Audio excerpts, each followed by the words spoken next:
नमस्कार दोस्तों, मेरे पिछले कई वीडियोस में कमेंट्स आते थे कि आरबीआई सेविंग बॉन्ड्स 2020 के बारे में जानकारी दीजिए। तो आरबीआई ने परसों ही 1 जुलाई को floating rate saving bond 2020 launch कर दिए है। आरबीआई गवर्नमेंट ऑफ इंडिया के बॉन्ड्स है, ये तो बिल्कुल सेफ एंड सिक्योर है। ऑलरेडी सब्सक्रिप्शन भी चालू हो गई है। मेरा नाम है सचिन कोहली और आज आप इस वीडियो के माध्यम से इसकी कंप्लीट जानकारी पाएंगे। अगर आप मेरे चैनल पर नए हैं तो प्लीज इसे सब्सक्राइब करना ना भूलिएगा और बेल आइकन पर भी दबाइएगा ताकि आपको टाइमली नोटिफिकेशन मिलते रहें। अब इसके बारे में जान लेते हैं सबसे पहले कि इसकी मिनिमम और मैक्सिमम इन्वेस्टमेंट क्या है। मिनिमम इसके अंदर 1,000 रुपए की इन्वेस्टमेंट करनी होगी और उसके बाद मैक्सिमम की कोई इसमें कैप नहीं लगाया गया, कोई लिमिट नहीं लगाई गई है। इसको 1000 के मल्टीपल में चाहे आप 2,000, 5,000, 10,000, 50,000, 1,00,000 जितना अपना चाहे आप इन्वेस्ट कर सकते हैं। फिर एलिजिबिलिटी की बात करते हैं, आपको इंडियन रेजिडेंट होना चाहिए और एचयूएफ भी एप्लीकेबल है इसके अंदर।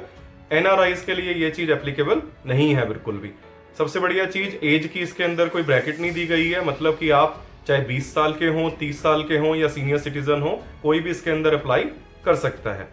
अब इसके अंदर हम बात कर लेते हैं इंटरेस्ट रेट की। इंटरेस्ट रेट बड़े इंटरेस्टिंग तरीके से, क्योंकि देखिए इसका नाम ही फ्लोटिंग रेट सेविंग बॉन्ड्स 2020 है, तो इसका पहले की तरह दूसरे आरबीआई बॉन्ड्स की तरह इंटरेस्ट रेट फिक्स नहीं है। ये फ्लोटिंग रेट है, मतलब कि इसको बेंचमार्क कर दिया गया है एनएससी के फिक्स रेट पर। मतलब जैसे करंट रेट एग्जांपल के तौर पे एनएससी का करंट इंटरेस्ट रेट है 6.80, तो जो भी एनएससी का करंट रेट होएगा इंटरेस्ट रेट, उससे आपको 0.35% हमेशा एक्स्ट्रा ही मिलेगा। सिंपल। तो अभी जैसे 6.8% है एनएससी का, तो 0.35 ऐड करके इसका जो current rate of interest launch किया है 7.15% है इसका। अभी इसके साल में 2 बार इंटरेस्ट रेट रिवाइज होते हैं, एक तो जनवरी 1 को और उसके बाद जुलाई 1 को। तो अभी करंट रेट 7.15 है, अगला रिवीजन होएगा जनवरी 1, 2021 का। उसके बाद इसके अंदर आप अप्लाई करने के लिए आप किसी भी एसबीआई में या सरकारी बैंक कोई भी में आप जा सकते हैं, और प्राइवेट बैंक जैसे कि एचडीएफसी हो गया, आईसीआईसीआई हो गया, आईडीबीआई, एक्सिस बैंक, इन सब में ये फैसिलिटीज दी गई है। अब बात कर लेते हैं इसकी मेच्योरिटी पीरियड की, लॉक इन पीरियड की। Normal maturity lock in period है इसका 7 ईयर्स, 7 साल के लिए, लेकिन सीनियर सिटीजन को इसके अंदर ढेर सारी फ्लेक्सिबिलिटीज दी गई है। मतलब 60 से 70 साल की अगर आपको एज है तो आपके लिए लॉक इन पीरियड होगा सिर्फ 6 साल, और अगर आप 70 to 80 ईयर्स के बीच में आपकी एज है तो आपके लिए लॉक इन पीरियड होगा सिर्फ 5 साल, और अगर आपकी एज 80 ईयर्स एंड अबव है तो आपके लिए लॉक इन पीरियड होगा सिर्फ 4 साल।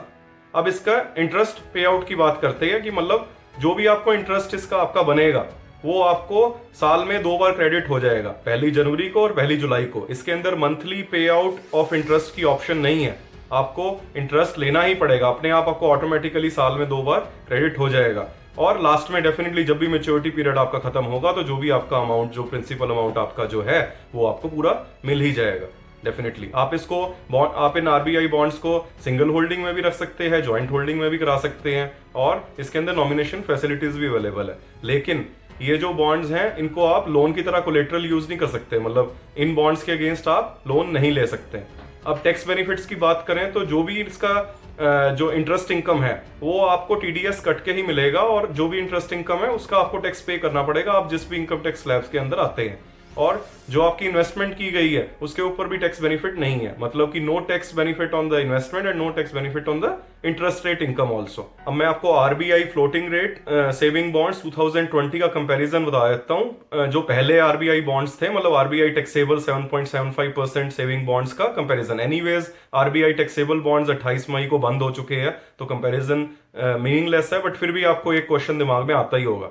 इसके सिंपल से 2 इसके वो है कंपैरिजंस। पहला तो आरबीआई टैक्सेबल बॉन्ड्स जो होते थे उनका इंटरेस्ट रेट बिल्कुल फिक्स्ड होता था, 7.75% आपको मैच्योरिटी तक मिलना ही मिलना है। इसके अंदर जो आरबीआई फ्लोटिंग बॉन्ड्स लॉन्च हुए हैं इसके अंदर इंटरेस्ट रेट फिक्स नहीं है, इसको 0.35% हायर कर दिया गया एनएससी से बेंचमार्क करके, तो ये फ्लोटिंग रेट है।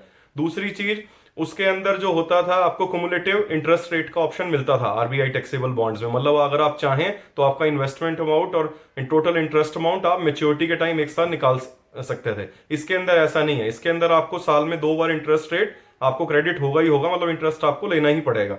और अगर आप इसका कंपैरिजन करते हैं एससीएस से, सीनियर सिटीजन सेविंग स्कीम या प्रधानमंत्री वय वंदन योजना से, तो उसके अंदर इन दोनों में क्या है, सीनियर सिटीजन सेविंग स्कीम और प्रधानमंत्री वय वंदन योजना में आपकी मैक्सिमम कैप है 15 लाख। 15 लाख से आप ज्यादा इन्वेस्ट नहीं कर सकते। लेकिन आरबीआई ने ये जो बॉन्ड निकाले हैं अभी फ्लोटिंग रेट वाले, इसके अंदर कोई मैक्सिमम कैप नहीं है। आप 10 लाख, 15 लाख, 20 लाख, जो भी आपका अमाउंट अगर आपके पास है तो आप कुछ भी अमाउंट इन्वेस्ट कर सकते हैं। अगर आप किसको, दूसरी बात है कि प्रधानमंत्री वय वंदन योजना और सीनियर सिटीजन सेविंग स्कीम के अंदर भी इंटरेस्ट रेट फिक्स्ड है। जो भी होता है हर क्वार्टरली जो भी इंटरेस्ट रेट आपका होता है, अगर आप जब भी इन्वेस्ट कर रहे हैं तो वो आपको मैच्योरिटी तक वही इंटरेस्ट रेट मिलेगा। इसके अंदर वो इंटरेस्ट रेट फिक्स नहीं है आरबीआई फ्लोटिंग बॉन्ड्स के अंदर। अब देखिए ये आपके ऊपर डिसीजन है। अगर तो आपकी वो सीनियर सिटीजन सेविंग्स का, अगर आप सीनियर सिटीजन हैं तो अगर आपकी वो उसकी इन्वेस्टमेंट लिमिट 15 लाख की वो खत्म एग्जॉस्ट हो चुकी है, फिर तो आप इसमें इन्वेस्ट कर सकते हैं। लेकिन अगर आपको इंटरेस्ट रेट थोड़ा सा ज्यादा चाहिए तो फिर भी आप में ये ऑप्शन है। पर सेफ्टी एंड सिक्योरिटी के मामले में तो बिल्कुल बढ़िया बॉन्ड्स हैं ये। बाकी अगर आपको ये मेरा ये वीडियो आशा करता हूं कि पसंद आया होगा, इसे शेयर कीजिए, लाइक कीजिए, और आपकी अगर कोई भी क्वेरी है तो नीचे कमेंट्स में जरूर लिखिएगा। आप स्वस्थ रहें, सुरक्षित रहें। जय हिंद, जय भारत।